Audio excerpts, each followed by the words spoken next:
Imagine one person. The first thing they do in the morning is look at their phone. They read the messages that arrived during the night. They see where people are, what they are eating, and how they are feeling. On the way to work, they pass hundreds of faces. Throughout the day, they talk, write, and reply. There are hundreds of names on their phone. They can reach almost anyone in the world within seconds. But when night arrives, when every sound in the room disappears, one question remains unanswered. If something truly bad happened to me, who could I call? Never before in human history have we had so many connections. Yet in the same world where connections are multiplying, millions of people still feel unseen, unheard, and misunderstood. Perhaps loneliness does not begin when there is no one around us.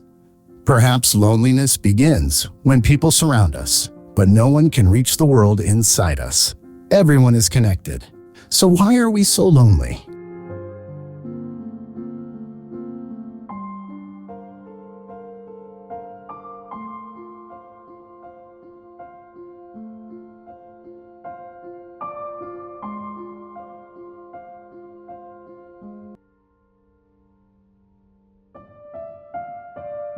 Loneliness is often misunderstood. A person may live alone, travel alone, or spend hours without speaking to anyone and still feel completely at peace. Another person may sit inside a crowded home, a busy workplace, or at a table filled with friends and still experience deep loneliness. This is because social isolation and loneliness are not the same thing. Social isolation is a more objective condition. It describes how few relationships and social contacts a person has. Loneliness is the distance between the connection a person wants and the connection they feel they have. This is why the number of friends we have does not always give us the right answer. Sometimes a person does not need more people to talk to.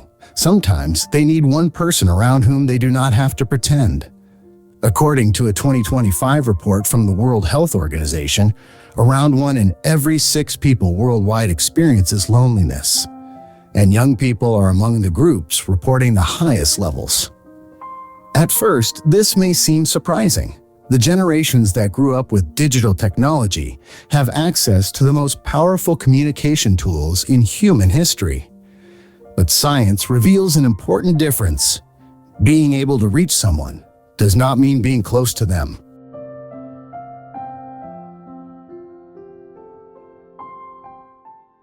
Loneliness is not simply an emotion created by the modern world.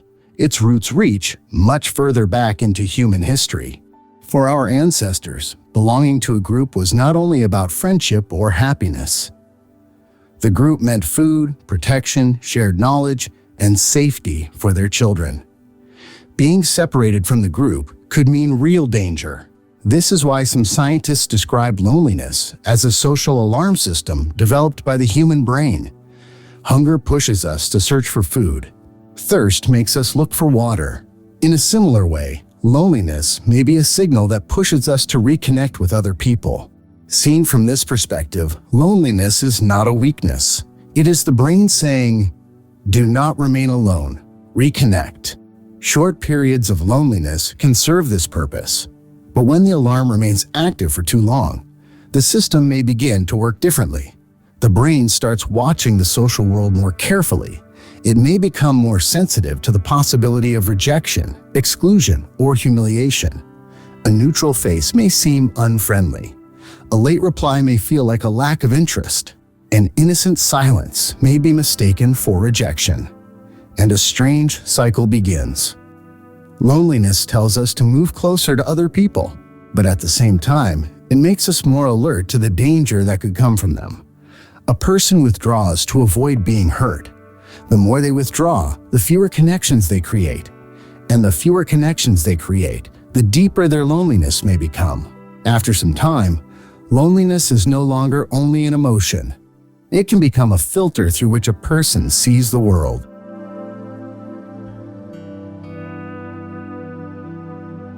At this point, it would be easy to blame everything on our phones. But the truth is more complicated. Digital technology may pull some people apart. For others, it can become a genuine lifeline.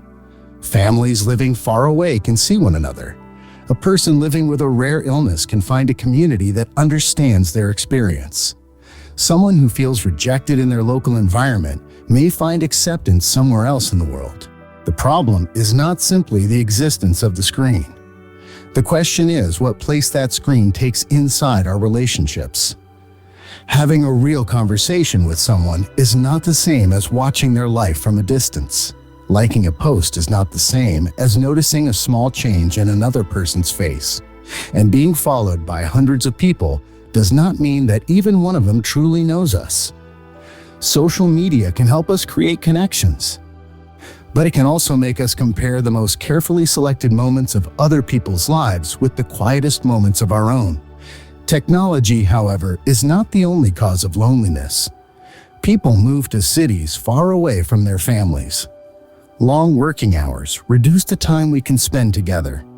Neighborhoods change. Safe and accessible places where people can gather may begin to disappear. Financial difficulties, health problems, migration, discrimination, and a constantly moving life can also make relationships harder to maintain. Loneliness, therefore, is not always a personal failure that one person must solve alone. Sometimes it is shaped by our surroundings, our cities, and the way we have organized modern life.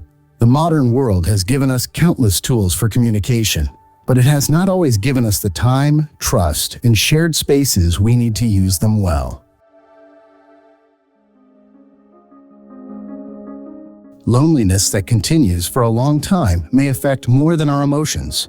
Research has linked loneliness and social isolation with sleep quality, the body's stress systems, cardiovascular health, and mental well-being. But we must be careful here. These findings do not mean that every lonely person will become ill. Loneliness is not destiny, and it is not an identity that can never change. Perhaps the opposite of loneliness is not a large crowd. Perhaps it is reliable human connection. Truly listening to someone, remembering a small detail they once shared, noticing their silence, giving them a place where they do not have to appear happy or strong. These actions may seem small from the outside, but human relationships are rarely built through grand promises. They are usually built through small signs of trust, repeated over time. Connection does not always begin with revealing the deepest secret of our lives. Sometimes it begins by greeting the same person every morning, by learning a neighbor's name, by calling someone we have not spoken to for a long time, or by placing our phone aside and allowing the person in front of us to finish their sentence. Research suggests that even a short and sincere conversation with a stranger can create a more positive experience than we expect. Yet we often avoid beginning that conversation. We assume the other person will not want to speak with us. Perhaps they are thinking exactly the same thing. And two people, standing only a few steps apart, remain silent inside the same mistaken belief.